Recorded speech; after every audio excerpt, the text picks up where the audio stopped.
So we're back again. Are we? Guess who's in charge of the laptop this time? I'm surprised you're back for episode 2 of The Informed Halfwits. Well, I can't escape you when you turn up to my house and demand that we do a bloody podcast. And should I repeat again, my kind sir, that it's a shitty house to be recording? It's not. It's better than your shithole that you just moved into. Not the new one. So just keeping things into context, I just moved into the new house. And Jackson's been driving me around since the morning. Yeah, because he doesn't have his license.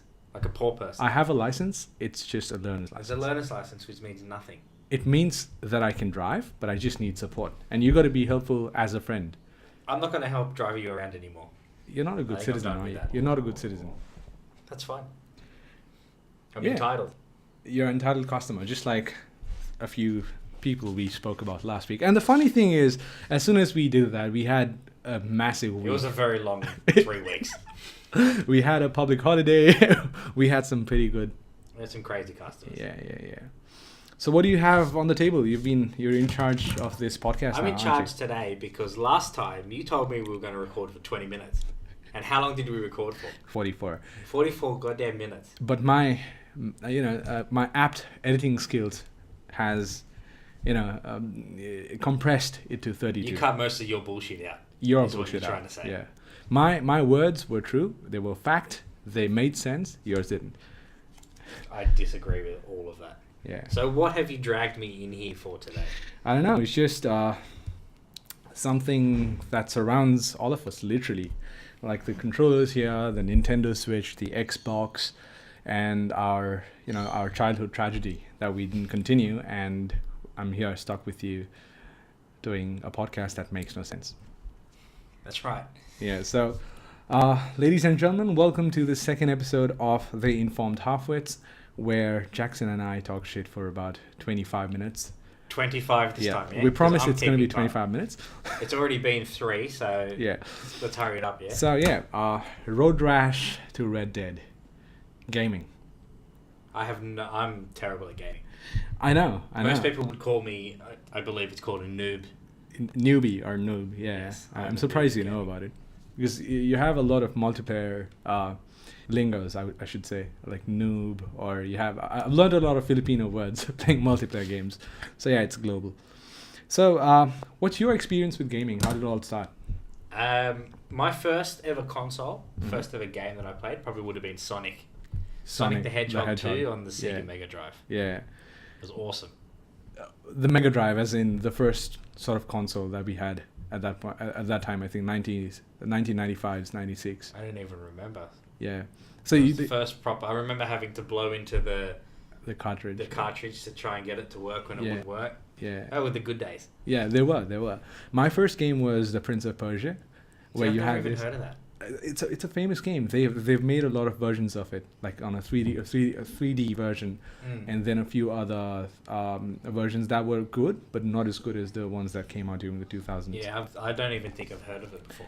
Yeah, the Prince of Persia, it was good. Like I remember we used to play on the computer that we had at home, like the 64 gigabyte RAM, and I used to be given precisely 2 hours after school to play those games. They were the best 2 hours of your life. Yeah. Coming straight home from school and getting on the computer. Yeah, for 2 hours. Especially on Fridays, we used to play the game with my dad, like in the evenings. And I remember there was this evil boss, like the main villain, called Jaffa, right? I think it's Jaffar, Jaffa. I'm not sure how you pronounce that. But I remember we had a hard time beating him on the Friday night, and the very next day. I dreamt of beating Jaffa. I dreamt of a technique of beating Jaffa. And the next day we woke up, I called my dad, my cousins, everyone along, and we beat him. So, yeah. When was the last time you had a dream about the lotto? Because I need to win me some money.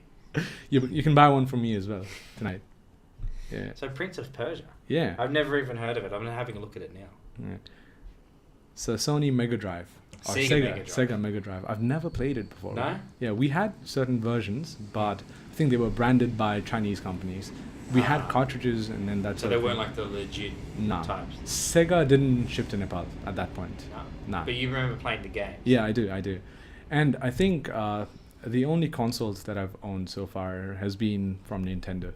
Okay. Yeah, I've had so many different types. Yeah, but you say you're not a gamer. But I'm not a gamer, but I've got a brother and a sister, so we all sort of... It's like a gathering thing. You know, you have friends over, family, you know, cousins and stuff. You always get the console out and you play. I remember, you know, PlayStation 1. Yeah. That was huge. We used to have so many games, and we used to play Crash Bandicoot and all that sort of old school stuff.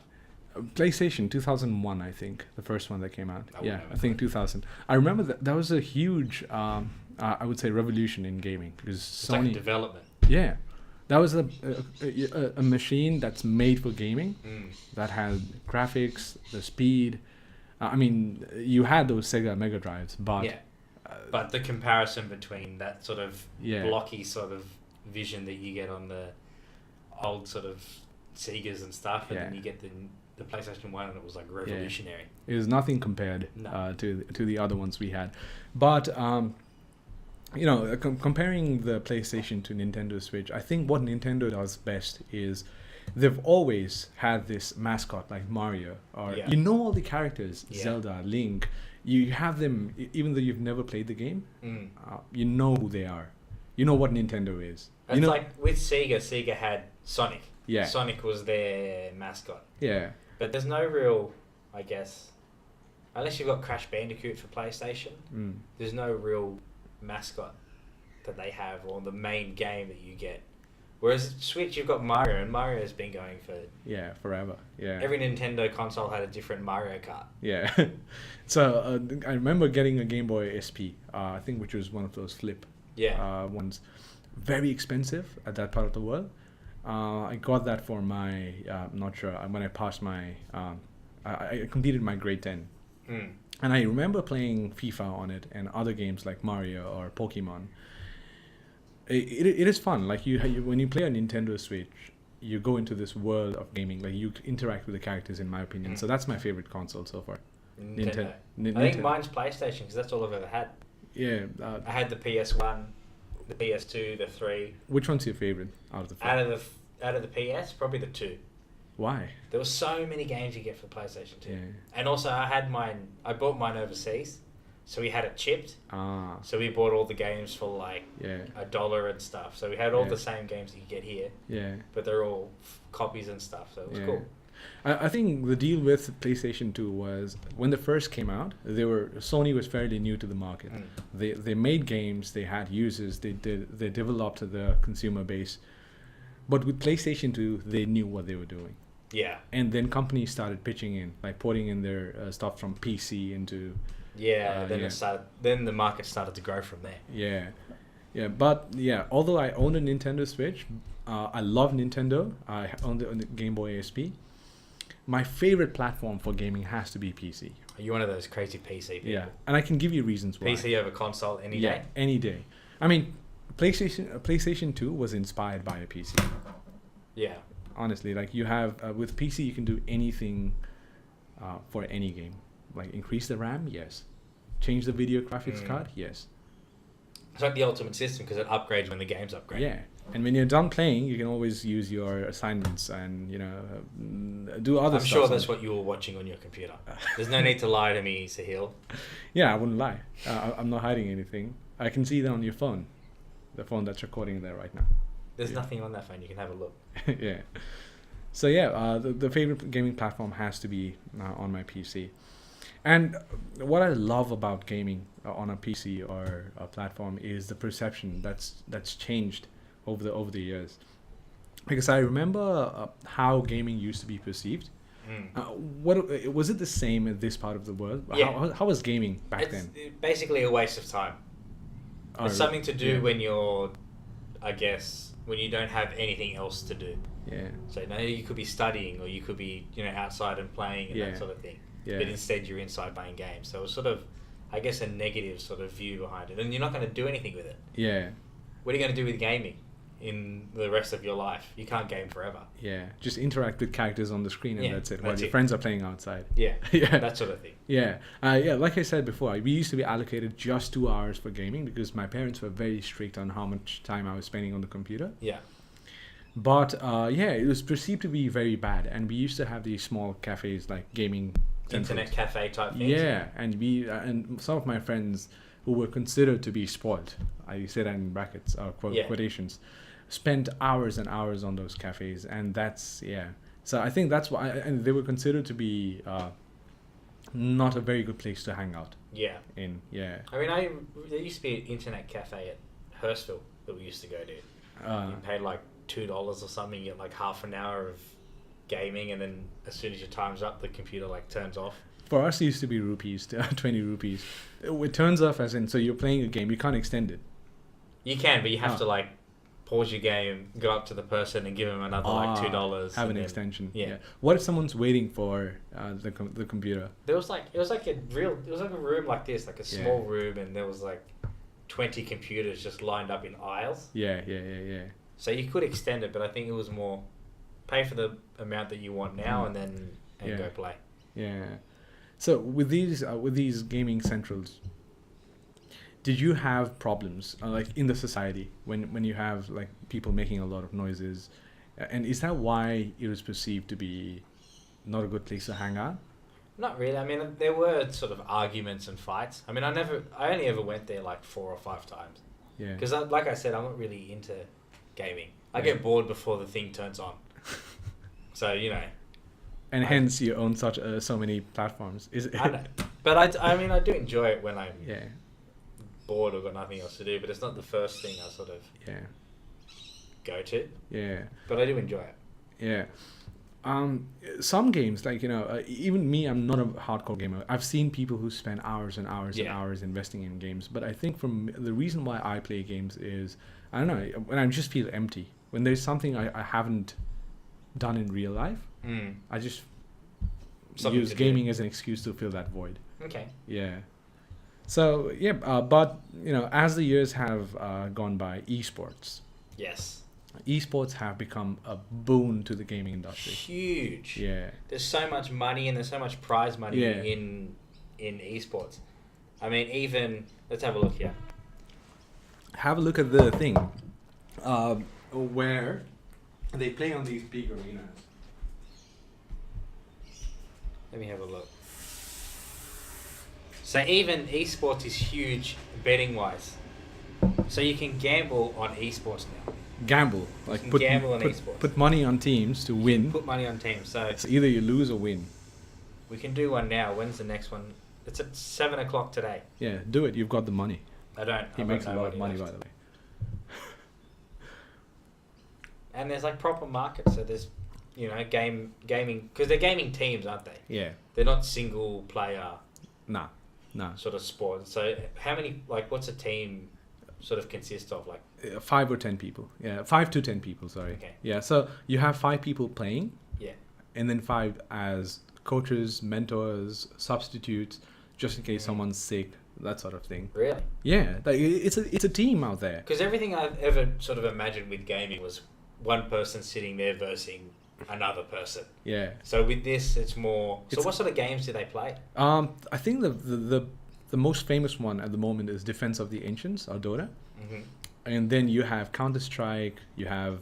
Is Counter-Strike still going? It is, and they've made the game quite popular around the world. Like, and not to forget Fortnite and stuff. I think they have certain competitions going on at universities and college level tournaments where people are making money. Yeah, I mean, a lot of these. Yeah. The ones that I'm looking at the moment. Are you looking at the arenas? No, I'm looking at the gambling markets. Ah. So LOL.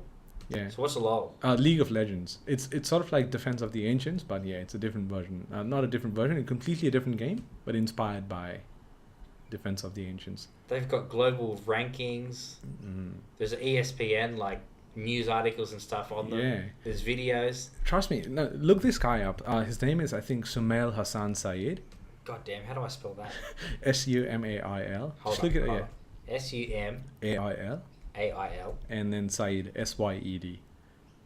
Yeah. You mean Samil and then Dota would probably take me straight to him. Yeah. So this guy, a boy from Pakistan, he recently moved to the US, joined the team. He studied pro gaming, like bachelor's or high school in pro gaming or something like that. He teamed up with a few other guys, and they won a tournament in China worth $1.2 million per person, per player. Per player. Per player, yeah. Not like a team. Nah.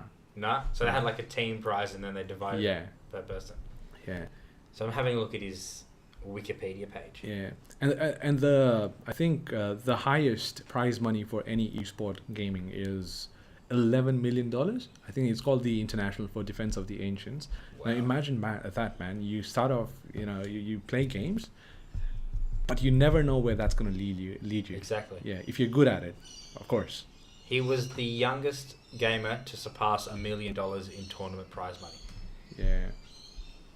That's crazy. So that's Sumail making millions, and there you are, gambling on other players. But I mean, the thing that when I imagine a game, I imagine some fat dude with like pimples and shit, Just like you. Eating like chips and drinking soda while tapping away at his screen. Yeah, taking 5 minutes break to go and smoke outside. Yeah, it's just some weird in some dark basement type thing. Yeah, just like this. But it's not. Yeah, it's not anymore. But the thing is, you've got to be able to maintain that sort of lifestyle. Yeah. Like the gamers you see over there in the arenas and stuff, they're not just there because they were good. They were there because they could maintain that lifestyle. They could focus on. I mean, they all look like skinny. Yeah. But trust me, they have a diet. They go for exercises. They have coaches. They have mentors. If you don't follow a certain routine, you're kicked out of the team, unless you're innately good at what you do. There's so ESPN has the choice of sports that are on the top level, and it goes because it's the Australian ESPN. Yeah. It goes NBA, cricket, football, rugby, and then esports has its own tag. So you can click on esports and actually go through all their. There you go, Mum. So you have exactly a message to our mothers. Telling me I'm wasting time playing games. Well, you can take me somewhere. Well, if you were good, that's the whole point. I'm horrendous at gaming. I'm so bad. Yeah, if you were good, if you have that passion, why not? Yeah, exactly. Yeah, so it's not easy. It's people are making money, but it's not easy to It's just like your day job, or it's just like anything that you do. You're making money, but you have to be good at it. Exactly. Yeah. So instead of having a 9-to-5 job, you're training from 9 to 5 in games. Yeah. But you've also seen people spoiled, like people lose wreck their lives because they've been too much invested into gaming. Well, you've heard of news stories where people have died because they're so addicted to the game that they're playing. Yeah. So I think that mostly happens in Philippines or Indonesia, and a few other places where I think it has to do something with the lifestyle in terms of cost of living, right? And it has to do something with the access to gaming as well. The reason why I say that is because in the supposed first world, I don't see much of that happening. Like in the Philippines or even in India, in Nepal, you have people 22 years of age spending the entire day in cafes just gaming. 3-day gaming binge kills Taiwanese men. Taiwan, there you go. See, that part of the world, it's more common, where cost of living is not. Was found dead after playing video games for 5 days straight in an internet cafe. There you go. I'm sure if you keep looking, you can find someone in Philippines as well. And then you have 20-year-old man dies while playing Xbox. Where was it? UK. Ah, there you go. Died participating in a 12-hour-long Halo session. 12 hours. That's not that bad. Chinese man plays for 650 hours. Continuously. 27 days of continuous online gameplay. Because online gaming, you can't pause. Yeah, you can't. It's like a continuous, re-entering matches and stuff. Yeah, you can't. I mean, if you the thing about these games is it also increases anxiety or depression at some point. I'll give you an example. I used to play Dota quite a few months back. I recently stopped. As soon as I do something bad in the game, or if the team loses because of me, there used to be an outrage in the team itself. Like I used to be said stuff that that's not good for the heart or the mind. But Shit happens. Yeah, but shit happens, but it's gaming. Like, people are really into it. And I think that also causes medical problems. You were saying something that the other day about the tendons. Yeah. So let's have a look here. Yeah. So he's the laptop guy now. So because Sahil is useless to keep time. Yeah, Which, by the way, we're up to 20 minutes. 20-something minutes. Thanks for reminding, because of the major blunder that happened last week. But I'm sure you enjoyed it. If you watched the full video, then I'm sure... Carpal tunnel. Carpal tunnel? So it's from using your, it's overuse of the same thing. So if you're using your thumbs and you overuse them, you eventually wear them out to the point where they're damaged. They damage nerves. Yeah. I think that's why, the companies like Microsoft, they these controllers are awesome. I think it's considered to be one of the best controllers. They're most comfortable controllers to solve. Compared to PlayStation and the Switch, these ones have really good ones. There was a picture circulating on Facebook where the US Navy was using the Xbox controllers to use their computers instead of the high, the heavy equipments that they normally use, like the high-tech keyboards that they normally use. They were now using the Xbox controllers. See if you can find it. I'm not sure if it's fake, because a lot of stuff on the Facebook is fake, just like your profile, but just say US Navy using Xbox controllers. Navy uses Xbox controller to operate periscopes. Yeah. Okay. See, if that's true, then you have that benefit. Like doctors, you have, I believe you have certain simulation games for certain industries. Well, I've found a news article that says surgeons. It was a small experiment, so I don't know how much we can trust it. I'm not sure what university it was out of or how reputable they are. Yeah. But it said that surgeons who warmed up by playing games before participating in a simulated surgery, I think they had 25 less mishaps than those that didn't warm up. Ah, okay. So their hands were more steady. Yeah, than the they others. were sort of a bit more warmed up or practiced. Yeah. I play this game Hollow Knight at the moment on the train on the way to work, and I have noticed that the game is impossibly hard. But as soon as I play that game, it sort of improves my concentration for some reason. I don't know. I just have to play the game for 10 minutes now. It just improves my concentration. Maybe that's a similar science behind it. Let's have a look here. Surgeons. Out of 33 surgeons that participated in the study, 9 doctors who had played at some point. Uh-huh. I hate news articles with bloody ads everywhere. How am I supposed to read it? Alright. At some point played video games at least 3 hours per week, made 37% fewer errors, and performed 27% faster. Yeah, there you have it. So, in some way, it improved their surgical skills. Yeah.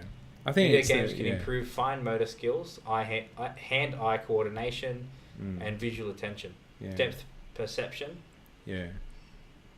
I think just a few months back, I had a customer, a teacher, but she had a different argument. What she was saying is, us as kids, we used to play more with Legos and board games. Hands-on. Yeah, we used to be able to touch stuff. So now all the children are doing is they're touching screens, flat surfaces. Okay. And that's sort of that's taking a child's ability to write on paper. It's sort of destroying the well, they're not having as much practice as sort of they would have. All right, let's wrap this crap up because I don't want to record for another 45 minutes. Yeah. So, our main question here. Yeah. The only question we really should have asked, we should have started with, and we could have edited the podcast in 5 minutes. Is mobile gaming real gaming? You for asking that question. Yes. Mobile gaming cannot be considered gaming. Why can't it be real gaming? See, I'll tell you why. Mobile phones, they exist for a certain reason. Yes. You answer calls, you make notes, you send messages to your girlfriends. But you can't play games on that, You man. can't. Haven't you seen people walk around playing games on? That's casual gaming. You can't be. Well, why is casual gaming not real gaming? Well, that's killing time. It's not gaming. It goes against the values of whatever we discussed in the past 22 minutes. But what about having like a? You know how you can get a controller thing that put your phone in, so it makes it more comfortable. Show us your mobile phone, the one you had. Oh, my old school mobile phone. I don't know where I put that. Yeah, so that's similar to that. I'll bring it up. Yeah. So it's a Sony Xperia, I think.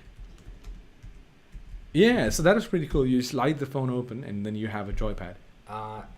I'm pretty sure it was called the Sony Xperia Play. No, Jackson, you cannot be going that way. Mobile gaming is not considered gaming. No. Look, that's the only gaming I'm good at. So the Sony Xperia Play. Yeah. Basically, it was a Sony game. It's like the PSP, but it was an actual mobile phone, so it would slide out. You'd be able to play games on it. Yeah. You could actually download games, play PS1 games. I'm not sure if PS2 worked on it. But you get PS1 games and actually load them straight onto your device. So you strongly believe that mobile gaming is gaming? No, I don't really care. I couldn't care less if it was real gaming or not. The only thing I really play is Candy Crush. I'm crushing those The game's dead, by the way. What do you mean? The Candy Crush, nobody plays it anymore. Doesn't matter, I'm still playing it. You have a new one, Crazy Cupcakes, Brooklyn Nine-Nine. Yeah, it's a real game. You want to end on a Brooklyn Nine-Nine quote, do you?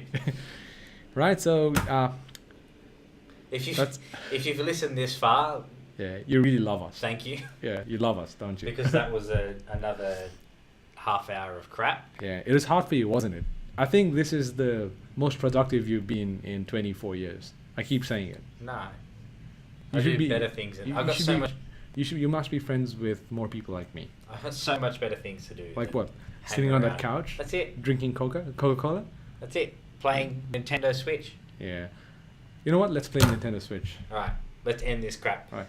Thanks, guys. See you next time. See you next time. Episode 3. Thanks for listening to the Informed Halfwits. Yes. The Informed Halfwits. And the Halfwit.